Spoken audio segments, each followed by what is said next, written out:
Hello, my name's Laura and I'm here at Cats Protection in Hazelmere. Today I'm here with Sky, and Sky's a little bit shy, but I hope she's going to come out and say hello.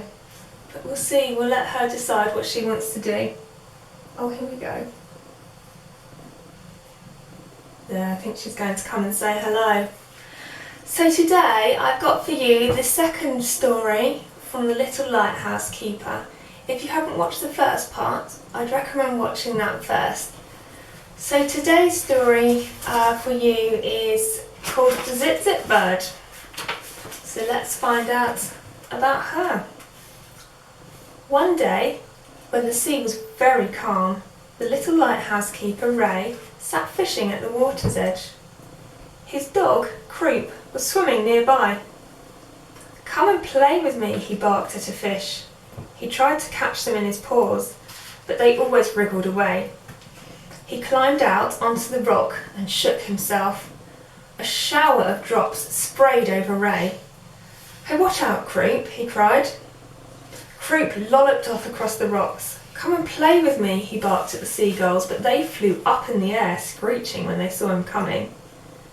Croup went over to a rock pool.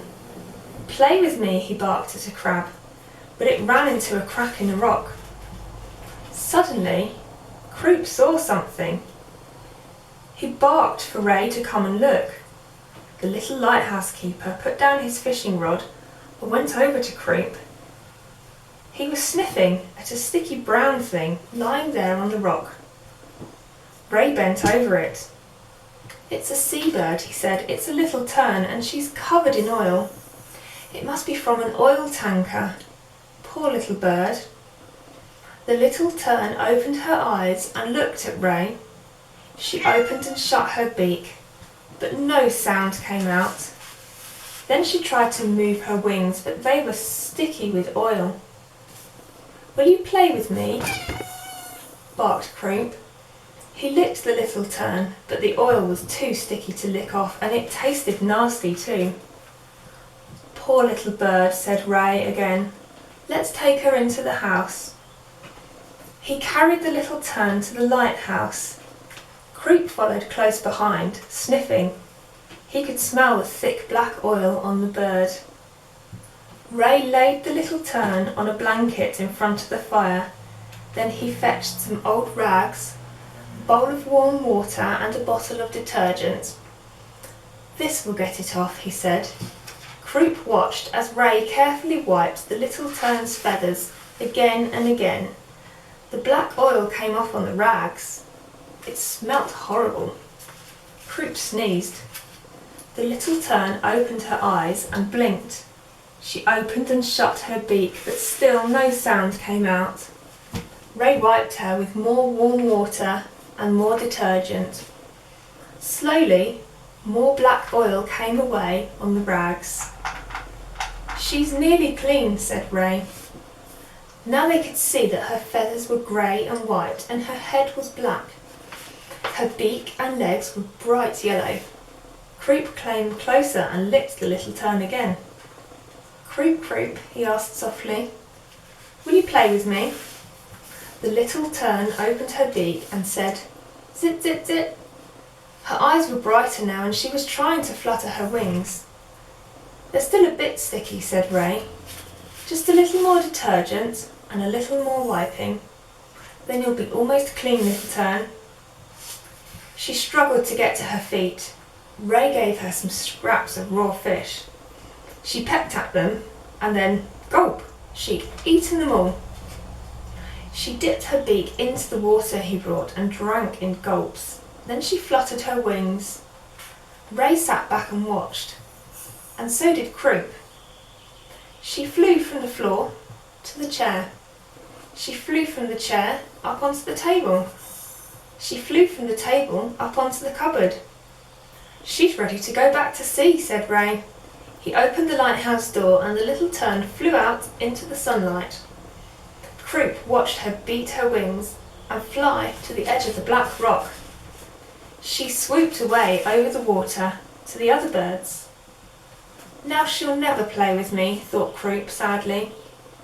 He stood with the little lighthouse keeper watching the flock of seabirds out at sea. Suddenly, something came speeding towards them. "Look out," cried Ray, "she's come back." The Little Tern stopped in mid-air and dropped a shining fish in front of them. "Zit, zit, zit," she cried to them, then beat her wings and swooped off again. "I think she was saying thank you," said Ray. "Come on, Croup, let's go and cook this for tea." Every day after that, the Little Tern flew down to visit the lighthouse keeper and his furry fat dog. Croup was always pleased to see her and barked. Then the Little Tern pretended to be frightened and fluttered her wings and dive-bombed him. Sometimes she balanced on Croup's head and let him give her a ride. Sometimes she flew away to the waves and skimmed across their white tops. Then she would come back with a fish in her beak and drop it in front of them. Sometimes she landed on Ray's shoulder and she would sit there softly saying, "Zit, zit, zit." One day, Ray gently put a ring around her leg with the name of the lighthouse written on it. "Now if she gets lost or injured," he said to Croup, "people will know where her home is and let me know." Then one morning, Ray decided to go fishing. He took his fishing rod and went out. His furry fat dog followed him across the rocks. They were cold and slippery. Suddenly, Ray's foot skidded and he fell down. "Ouch," he yelled, "my ankle, I can't move. Oh, Croup, oh, it hurts." He shut his eyes. He had gone very pale. Croup licked his hands, but he didn't move. Croup lolloped back to the lighthouse and dragged out the red rug. He pulled it over Ray to keep him warm. Then he started to bark for help. "Croup, Croup, Croup." But no one else lived on the big rock except the seals, and they took no notice. And there were no ships passing by. But the birds heard him and they told one another. In a few minutes, Croup heard zit, zit.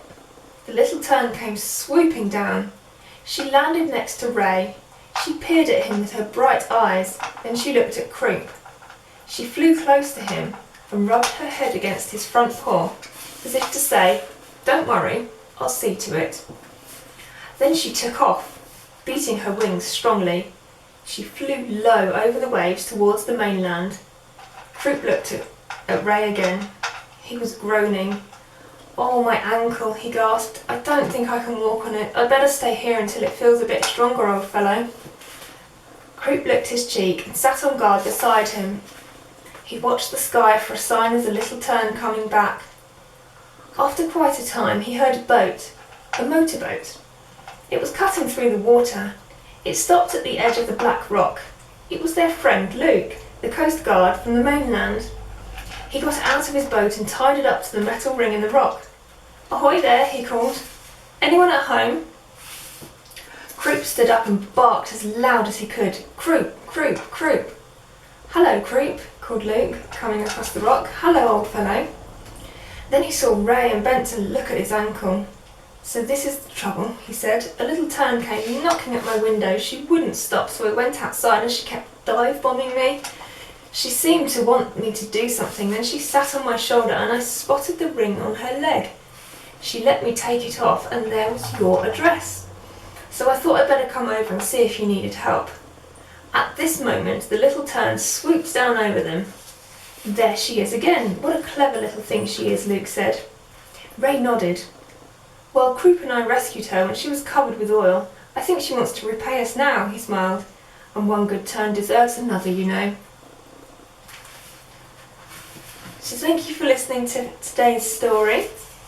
I will bring you the third story from this book soon, and I look forward to bringing you that video. Okay, so from me and Sky, bye for now.